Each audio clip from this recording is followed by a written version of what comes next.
Nakakagulat ka naman, bigla-bigla ka na lang lumalabas kung saan-saan. Ibang klase ka talaga.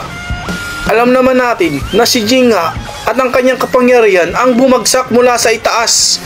Ngunit, ano na kaya nangyari kay Don Trix?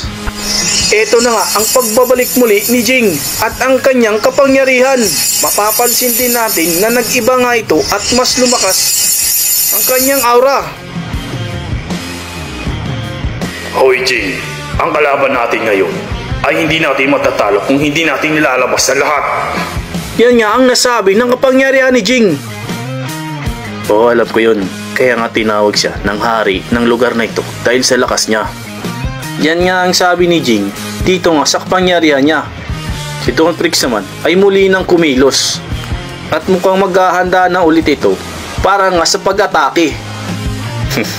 Ngayon, masasabi ko ikaw nga ang pinakamalakas na nakaharap ko. Dahil ngayon lang ako nakaharap na tumagal sa akin sa pakikipaglaban.